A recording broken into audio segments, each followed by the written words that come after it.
Sir ಇವತ್ತು full day house full ಆಗಿದೆ. ಸುಮ್ಮನೆ ಅಂದಾಜು ಲೆಕ್ಕದಲ್ಲಿ ಸುಮ್ಮನೆ ನನಗೆ ಏನಾದ್ರು ಹೇಳ್ತೀರಾ ಕಲೆಕ್ಷನ್ ಯಾವ ಮಟ್ಟದಲ್ಲಿ ಇದೆ ಅಂತ? ಯಾಕೆ ಯಾವಾಗಲೂ ಕಲೆಕ್ಷನ್ ಇಷ್ಟೊಂದು ಹೌಸ್ಫುಲ್ ಆಗ್ತಿದೆ, ನೀವೇ ಕ್ಯಾಲ್ಕುಲೇಟ್ ಮಾಡ್ಕೊಳ್ಳಿ. ನೀವು ವೀಡಿಯೋಗಳೇ ತೆಗೆದು ಕ್ಯಾಲ್ಕುಲೇಟ್ ಮಾಡ್ಕೊಳ್ಳಿ, ಎಷ್ಟು ಥಿಯೇಟ್ರ್ ಹೌಸ್ಫುಲ್ ಆಗಿದೆ, ಎಷ್ಟು ಸೀಟ್ಸ್ ಇದೆ. 200 ರೂಪಾಯಿ, 150 ರೂಪಾಯಿ, 200 ರೂಪಾಯಿ ಥರ ಲೆಕ್ಕ ಹಾಕ್ಕೊಂಡು ನೀವೇ ಕ್ಯಾಲ್ಕುಲೇಟ್ ಮಾಡ್ಕೊಳ್ಳಿ. ಬೆಸ್ಟ್. ಹೌದಾ, ಥ್ಯಾಂಕ್ ಯು ಸರ್. ಇಲ್ಲ ಇಲ್ಲ ಇಲ್ಲ, ಅಯ್ಯೋ ಆ ಥರ ಎಲ್ಲ ಏನಿಲ್ಲ. ಯಾಕೆಂದರೆ ನಾನು ಪ್ರೀ ರಿಲೀಸ್ ಈವೆಂಟಲ್ಲೂ ಅವತ್ತು ಹೇಳಿದೆ, ಬೇಕಾದ್ರೆ ನೀವು ಅದು ಅಂದು ಇಂದು ಅಂತ 2 ಭಾಗ ಮಾಡಾಕ್ತಿರಲ್ಲ, ಅದು ಬೇಕಾದ್ರೆ ನೋಡಿ. ನಾನು ಅವತ್ತು ಹೇಳಿದ್ದೆ ಸಕ್ಸಸ್ ಮೀಟಲ್ಲಿ ಮಾಡೋಣ. ಆಮೇಲೆ ಭೀಮನ ಇಷ್ಟು ಈ ವೇದಿಕೆಯಲ್ಲಿ ಬಂದಿದ್ದಂಥ ಅತಿಥಿಗಳು ಹೇಳಿದ್ರು, ಜಗದೀಶ್ ತುಂಬ ರಿಸ್ಕ್ ತಗೊಂಡು ಮಾತಾಡಿಕೊಂಡು ಎಲ್ಲ ಮಾಡ್ತಾ ಇದ್ದಾರೆ ಅಂತೆಲ್ಲ. ಅದೆಲ್ಲ ಒಂದು ಮಿನಿಮಮ್ ಕ್ಯಾಲ್ಕುಲೇಷನ್ ಮಾಡಿರ್ತೀವಿ ಸರ್. ಯಾಕೆ ಅಂತಂದರೆ ಗೆದ್ದಾದ ಮೇಲೆ ಮಾತಾಡೋದು ಅಂತಲ್ಲ, ಒಂದು ಮಿನಿಮಮ್ ಕ್ಯಾಲ್ಕುಲೇಷನಲ್ಲಿ ಮಾಡಿರ್ತೀವಿ. ಅವತ್ತು ಇದೆ ಸ್ಮೈಲ್, ಇವಾಗಲೂ ಇದೆ ಸ್ಮೈಲ್. ಅಯ್ಯೋ thank you sir, thank you.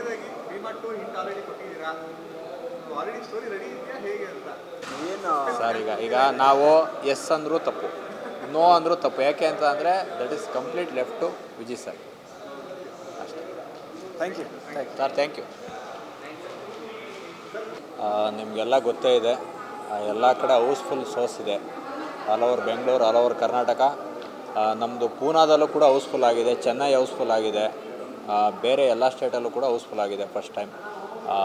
ಇಷ್ಟು ದೊಡ್ಡ ಮಟ್ಟದ ಸಕ್ಸಸ್ಸು ನಮಗೆ ಒಂದು ಭಯ ಇತ್ತು. ಯಾಕೆಂದರೆ ಥಿಯೇಟ್ರ್ಗಳು ಒಂದು 8ರಿಂದ 10 ತಿಂಗಳಿಂದ ಯಾವುದು ಇಲ್ಲದೇ ಜನ ಯಾವ ರೀತಿ ರಿಸೀವ್ ಮಾಡ್ತಾರೆ ಅನ್ನೋದೊಂದು ಭಯ ಇತ್ತು. ಬಂಡವಾಳ ಹಾಕಿದ್ಮೇಲೆ ಭಯನೂ ಇರಬೇಕಲ್ವ. ಹಾಗಾಗಿ ಏನು ಹೇಳೋದು, ಒಂದೇ ವರ್ಡು ಥ್ಯಾಂಕ್ ಯು ಅಂತ ಹೇಳ್ಬೋದು ಅಷ್ಟೇ. ಒಂದು ಚಿಕ್ಕ ಪದ, ಬಟ್ ಆದ್ರೂ ಪದಗಳಿಲ್ಲ. ತುಂಬ ಅಂದರೆ ಈಗ ನನಗೆ ಒಂದು 10 ಕಾಲ್ ಬರ್ತಾನೆ ಇದೆ, ಟಿಕೆಟ್ಗೋಸ್ಕರ ಕಾಲ್ ಬರ್ತಾಯಿದೆ. ನೀವು ಬುಕ್ ಮೈ ಶೋದಲ್ಲಿ ಒಂದು ಟಿಕೆಟ್ ಇಲ್ಲ ಸರ್, ಎಲ್ಲೂ ಇಲ್ಲ. ಇನ್ನು ನಮ್ಮದು ಎಲ್ಲ ಥಿಯೇಟ್ರು ಫುಲ್ ಇದೆ. ಬೆಂಗಳೂರಲ್ಲಿ almost all theatres, district headquarters, all theatres ಎಲ್ಲ ಫುಲ್ ಇದೆ. ಇದೆಲ್ಲದಕ್ಕೂ ಒಂದೇ word thank you so much.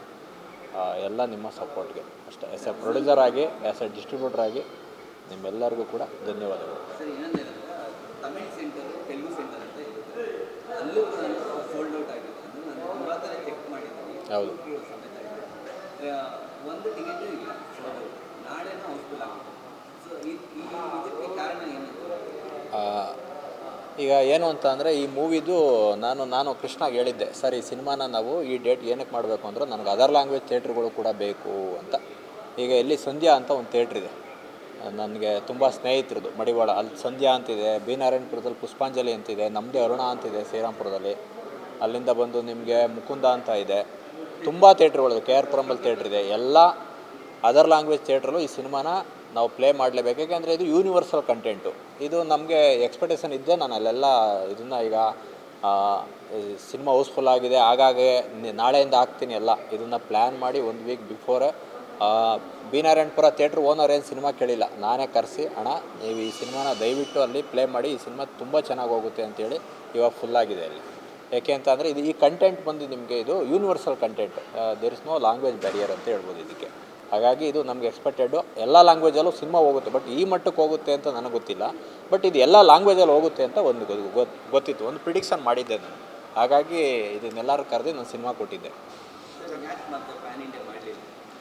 ಅಲ್ಲ, ಅದು ಅಲ್ಲ ಕಂಟೆಂಟ್ ತಾನಾಗೆ ನಮಗೆ ಪ್ಯಾನ್ ಇಂಡಿಯಾ ನಂಬಿಕೆ ಇಲ್ಲ. ಅಂದರೆ ಸಿನಿಮಾನ ಪ್ಯಾನ್ ಇಂಡಿಯಾಗೆ ಮಾಡೋದಕ್ಕೆ ಕರೆಕ್ಟ್ ಆಟೋಮೆಟಿಕಲಿ ಜನ ರಿಸೀವ್ ಮಾಡಿದ್ರೆ ಅದು ಪ್ಯಾನ್ ಇಂಡಿಯಾ. ನಾವು ಮಾಡೋಕ್ಕಿಂತ ತಾನಾಗಿ ಆಗಬೇಕು. ಲೈಕ್ ಇವಾಗ ನಾನು ಜಸ್ಟ್ ಇವಾಗ ನನಗೆ ಖುಷಿ ಆಯಿತು, ಚೆನ್ನೈ, ಪುಣೆ ಎಲ್ಲ ಹೌಸ್ಫುಲ್ ಅಂತ. ಅಂದರೆ ಗುಡ್ ಡೆವಲಪ್ಮೆಂಟ್. ಅಂದರೆ ಕನ್ನಡ ಸಿನಿಮಾಗೆ ಎಲ್ಲ ಕಡೆನೂ ಇಷ್ಟು ಒಂದು ಪ್ರಶಂಸೆ ಇದೆ, ಮತ್ತು ಅದಕ್ಕೆ ಆದಂಥ ಒಂದು ಸ್ಥಾನಮಾನ ಇದೆ. ಇದ್ರ ಜೊತೆಗೆ ಆಡಿಯನ್ಸ್ ಎನಿ ಲ್ಯಾಂಗ್ವೇಜ್, ಎಸ್ಪೆಷಲಿ ನಮ್ಮ ಕನ್ನಡದವರಂತೂ ತುಂಬ ಬುದ್ಧಿವಂತರು ಸಿನಿಮಾ ವಿಚಾರದಲ್ಲಿ ನೋಡೋ ಇದರಲ್ಲಿ. ಒಳ್ಳೆ ಸಿನಿಮಾ, ಒಳ್ಳೆ ಕಂಟೆಂಟು, ಆಮೇಲೆ ಅವ್ರಿಗೆ ಎಂಟರ್ಟೈನ್ಮೆಂಟ್ ಇತ್ತು, ಏನೋ ಒಂದು ಇತ್ತು ಫ್ಯಾಕ್ಟರ್ ಅಂದರೆ ಯಾವುದೇ ಕಾರಣಕ್ಕೂ ಬಿಡೋಲ್ಲ. ಸೊ ಬಂದೇ ಬರ್ತಾರೆ. ಸೊ ಆ ರೀತಿ ಬೇರೆ ಕಡೆನೂ ಹೌಸ್ಫುಲ್ ಆಗ್ತಿರೋದು ಖುಷಿ ಆಗ್ತಾ ಇದೆ. ಕನ್ನಡದಲ್ಲಿ ಸಿನಿಮಾ ಜನ ಬರ್ತಾ ಇಲ್ಲ ಅಂತ ತುಂಬ ಕಂಪ್ಲೇಂಟ್ಸ್ನ ಸದ್ಯಕ್ಕೆ ಭೀಮ ತೆಗೆದಾಕಿದೆ. ಸೊ ಅಂದರೆ ಇದು ಇಂಡಸ್ಟ್ರಿಗೆ ಒಂಥರ ಖುಷಿ ಸುದ್ದಿ ಅಂತ ಹೇಳಿ ಯಾರ್ಯಾರ ಕಡೆಯಿಂದ ಕಾಲ್ಸ್ ಬಂತು ಅಂದರೆ ಇಂಡಸ್ಟ್ರಿಯವರಾಗಿರಲಿ, ಹೀರೋಗಳಾಗಿರಲಿ, ಏನಾರ ಪ್ರಶಂಸೆಯನ್ನು ವ್ಯಕ್ತಪಡಿಸಿ? ಸರ್, ಎಂಟೈರ್ ಇಂಡಸ್ಟ್ರಿದು ಒಂದೇ ಹಾರೈಕೆ ಇದ್ದಿದ್ದು, ಭೀಮಾ ವರ್ಕ್ ಆಗಬೇಕು. ಭೀಮಾ ವರ್ಕ್ ಆದರೆ ಎಲ್ಲರಿಗೂ ಒಂದು ಲೈಫ್ ಅಂತ. ನಾವು ಆ್ಯಕ್ಚುಲಿ ಏನು ಮಾಡ್ತೀವಿ, ಮೈನ್ ಮಾತ್ರ ನೋಡ್ತೀವಿ. ಪ್ರೊಡ್ಯೂಸರ್ ನೋಡ್ತೀವಿ, ಹೀರೋ ನೋಡ್ತೀವಿ, ಡೈರೆಕ್ಟರ್ ನೋಡ್ತೀವಿ, ಅಲ್ಲಿ ವರ್ಕ್ ಮಾಡೋ ಟೆಕ್ನಿಷಿಯನ್ಸ್ನ. ಬಟ್ ಹಿಂದೆ ಇರೋ ತುಂಬ ಜನ ಇದ್ದಾರೆ. ಒಂದು ಥಿಯೇಟ್ರ್ ಅಂತ ಬಂದೆ, ಆ ಎಕ್ಸಿಬಿಟರು, ಅಲ್ಲಿ ಕೆಲಸ ಮಾಡೋ ಹುಡುಗರು, ಆಮೇಲೆ ಈ ಶೋ ಇದ್ದಾಗ ರೆಪ್ರೆಸೆಂಟೇಟಿವ್ ಅಂತ ಒಬ್ಬ ಹುಡುಗ ಇರ್ತಾನೆ, ಅವ್ರುಗಳು. ಸೊ ಪ್ರತಿಯೊಬ್ಬರು ಕೂಡ ಮ್ಯಾಟರ್ ಆಗ್ತಾರೆ. ಸೊ ಇದು ಇಷ್ಟು ಜನ ನಿಂತಿರೋಂಥ ಒಂದು ವೆರಿ ಬಿಗ್ ಇಂಡಸ್ಟ್ರಿ ಇದು. ಸೊ ಏನಾಗಿತ್ತು, ಒಂದು 8 ಮಂತ್ಸಿಂದ ಯಾವುದು ಸಿನಿಮಾಗಳು ಅಷ್ಟು ಮಟ್ಟಿಗೆ ನಿರೀಕ್ಷೆ ಇರಲಿಲ್ಲ, ನಿರೀಕ್ಷೆನೂ ಕೂಡ ಇದು ಮಾಡಿರಲಿಲ್ಲ. ಸೊ ಭೀಮಾ ಅದನ್ನು ಮಾಡಿದೆ. ಎಲ್ಲರೂ ನಮಗೆ ಮುಂಚೆ ನಿಮ್ಗಳ ಜೊತೆ ಇಂಟರ್ವ್ಯೂ ಮಾಡುವಾಗ ರಿಲೀಸ್ ಮುಂಚೆ ನೀವೆಲ್ಲ ಇದೇ ಕ್ವೆಶನ್ ಕೇಳ್ತಾಯಿದ್ರಿ, ಜನನ ಕರೆಸ್ತೀರಾ, ಬರ್ತಾರೆ ಥಿಯೇಟ್ರಿಗೆ ಅಂತ ಭಯ ಆಗೋದು. ಬಟ್ ಇವತ್ತು ನೆಮ್ಮದಿಯಾಗಿ ಸಮಾಧಾನವಾಗಿ ಹೇಳ್ತೀವಿ, 100% ತುಂಬ ದೊಡ್ಡ ಓಪನಿಂಗ್ ಸಿಕ್ಕಿದೆ. ಸೊ ಈಗಂತೂ ಈವ್ನಿಂಗಿಂದ ಅಂತೂ ನಮಗೆ ಎಲ್ಲ ಹೌಸ್ಫುಲ್ ಇಲ್ಲ ಹೌಸ್ಫುಲ್ ಬರೀ ವೀಡಿಯೋಗಳು, ತುಂಬ ಕಡೆಯಿಂದ ವೀಡಿಯೋಸ್ ಬರ್ತಾಯಿದೆ, ಬ್ಲ್ಯಾಕ್ ಟಿಕೆಟ್ಸ್ ಸೇಲ್ ಆಗ್ತಿರೋದು ಅಂತ ಅಂದ್ಬಿಟ್ಟು.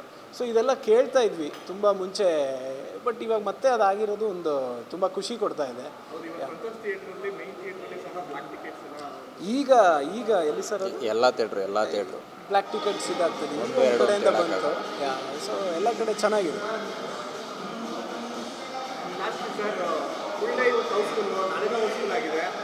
ನೋಡಿ, ನಾವೆಲ್ಲ ಬೇಗ ಹೊರಡ್ಲಿ ಅಂತೆಲ್ಲ ಮ್ಯೂಸಿಕ್ ಆಗ್ತಾ ಇದ್ದಾರೆ.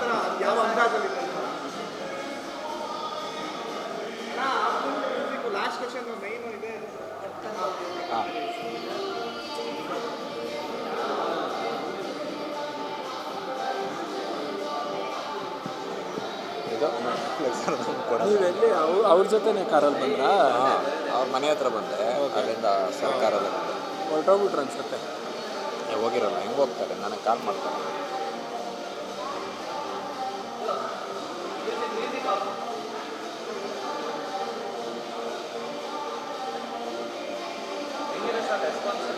ಚೆನ್ನಾಗಿದೆ. ನೀವು ನೋಡಿದ್ರೆ ಪಿಕ್ಚರು? ಇಲ್ಲ ಸರ್, ನೋಡಬೇಕು. ಯಾಕೆ ಮತ್ತೆ ನೋಡ್ಬೇಕು ತಾನೆ.